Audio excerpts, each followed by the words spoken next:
Hello everybody, this is your local hitman Agent 47, and this is a public broadcasting. I repeat, this is not a drill. I want you all to delete all of your friends right now. Delete them all.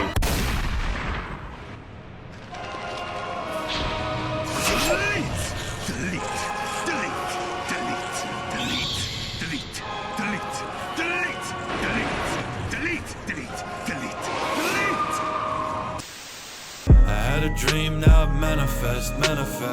Fuck the lies, fuck the counterfeits. Get the cream, then I kinda check. Give a pipe on a counter, yeah.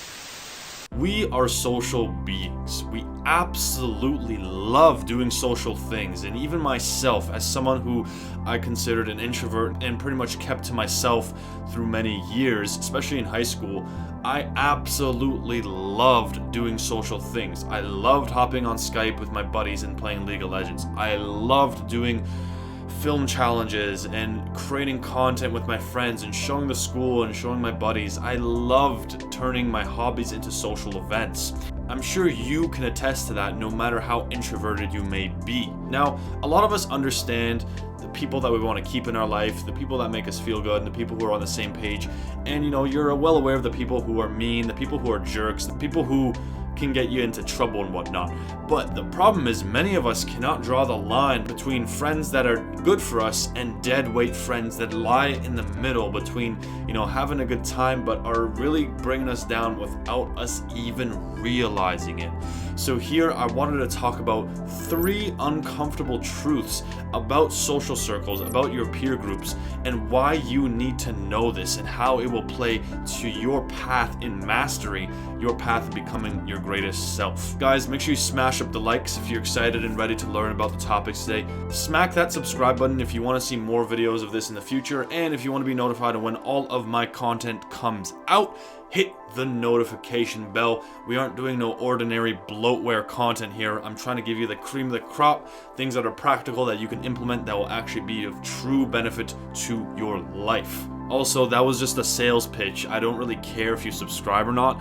I just need to make sure you do it, otherwise Light Yagami from Death Note is gonna delete my ass. Truth number 1. Your peer group can either make or break you. I'm gonna dive into a little analogy here. Let's say we had a room, and in this room there were 20 people, and you are also part of this room, so you and 19 others. Now let's say you are the smartest person in this room. That means everybody else is inferior to your intelligence, is below you in that regard, in those rankings. Not to say that their worth is less, but they know less, they are dumb, and not as experienced in areas of life that you are. What is there to gain from these people aside from bantering and jokes? What is there to gain? What can you learn from them? How to be dumb? Hey, want to hear the most annoying sound in the world? And think about what they gain by surrounding themselves by like a person of your caliber. They have all to gain, whereas for yourself, a lot of time will be wasted if you spend hours per day with these people. And this leads directly into truth number 2. Most of the decisions you will make are influenced by your peer group, by your friends. Maybe that makes sense, maybe it doesn't, and I want to dive into a little example here.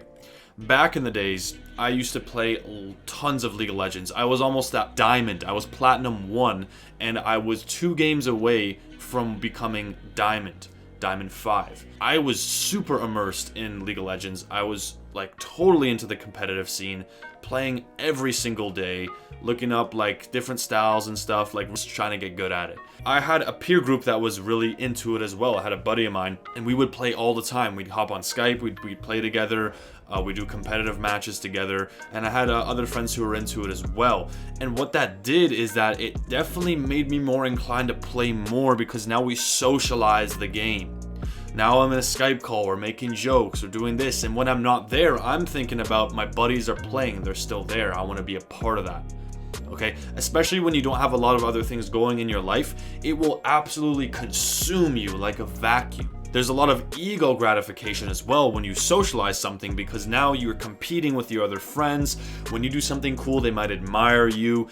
It brings a whole layer of dynamics to an activity. It's definitely fair to say, because of that social aspect, that influenced me to play maybe 2, 3, 4, even 5x the amount I normally would have. You could argue that I lacked self-control, that I didn't have, strong willpower and discipline, and I would completely agree. Like, that is absolutely true. I had no self-control.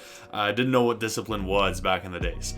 But not everybody has the mental fortitude and discipline of Bruce Lee. Did Bruce Lee get to where he was because he was hopping on his Skype calls with his buddy playing World of Warcraft? Do you think he was actively surrounding himself with people that were not aligned on his mission, on his path, in the industry that he was trying to immerse himself in? Or did he find mentors? Did he befriend people in industry that were aligned in his path, in his journey of life, in his skill set, in his career? I would argue the latter. Finally, truth number 3. You most likely cannot detect a deadweight friend. And look, you're not dumb. I'm not saying that you are completely unaware or you're not cognizant of, how people are influencing you. I'm not saying that at all. I'm sure you're aware of the people that you want in your life, and the people who are like immoral, get into a lot of legal trouble, and you're like, I don't want to associate myself with them, okay? I'm sure you're aware of that, and if you're not, that's okay. That's something you have to work on. But chances are, right now, you have a friend or friends that are weighing you down, slowing you down, and you don't even know it. And let me explain with a story. I had a friend, let's just call him Toilet for the sake of privacy and for the sake of this story and this little explanation. Him and I were major buddies back in middle school. Okay, we would hang out all the time. We would be texting each other. He'd be talking about sports. We'd talk about video games, things going on, TV shows. We'd go on Skype and watch TV shows together. We'd watch like My 600-Pound Life and stuff, and we'd be eating food and like hanging out. After hours of school, we'd always be meeting up, going to parks, like playing tag, going on adventures and stuff. Just really, we were like best friends, and we loved hanging out. We were great buddies.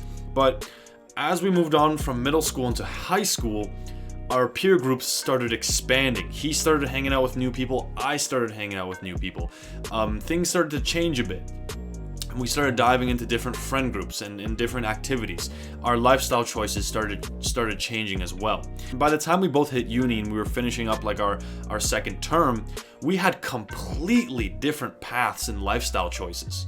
I was trying to bootstrap from my mom's basement, starting an online business, while he was still in university and working at an auto shop. I began cutting out weed, booze, and PMO while he was still actively in that lifestyle. Not to mention I'm vegan and he isn't, so that also brought a ton of clash in ideologies. And he's actually a very down-to-earth guy. We actually still text to this day, and I would totally be down to hang out with him one day, catch up, talk about some memories, and just, kick back and enjoy life together.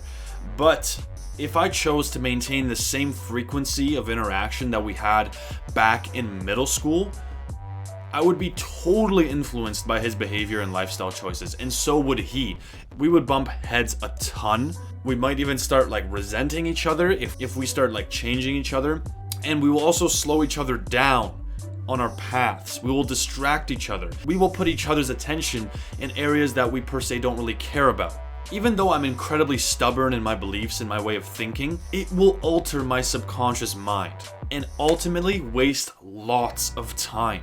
As soon as I lowered the frequency of friends that, we weren't really on the same paths, my life started changing drastically. And now I'm in a situation where I have aligned myself on my path, and don't get me wrong, this also includes family members and relationships, girlfriends you may have or boyfriends. All right, it goes for everybody. Your happiness and well-being is extremely impacted by the people that you surround yourself with, more than you'll ever know until you make a change or a transition, and it's like, whoa. Right now I'm in a situation where I am aligned with the people that I want to be with. My inner circle is very much so handpicked, and I'm extremely satisfied with it. And I get so much joy, inspiration from this group. We have so much to learn from each other, and all of our paths and our skill sets They may not be the exact same, but they complement each other. For instance, I'm a video editor, okay? And sometimes I need creative input in what I'm working on. So Gaz is a creative genius. He's a content strategist mastermind. Also, we're both video editors. A lot of our skills cross over. So if I need help with a thumbnail or a title or, working on this video, I can hit him up and get his opinion. If I were to hit up Toilet, the guy in the story, what could he give me? The value that he would offer wouldn't be to the same degree of per se Gaz. And that's why it's super important. That's just 1%. Humans are like walking bookcases, okay? They're just filled with so much knowledge, except that they're breathing, living people, and you don't have to sit there and read a book and like scroll through all the pages. You can actually interact with them. So it's so crucial for you to grow and nurture an elite social circle, a clique of friends that you can rely on, that you're all on the same path, and that you guys can work together on some sort of mission or help each other out. It was one man's vision.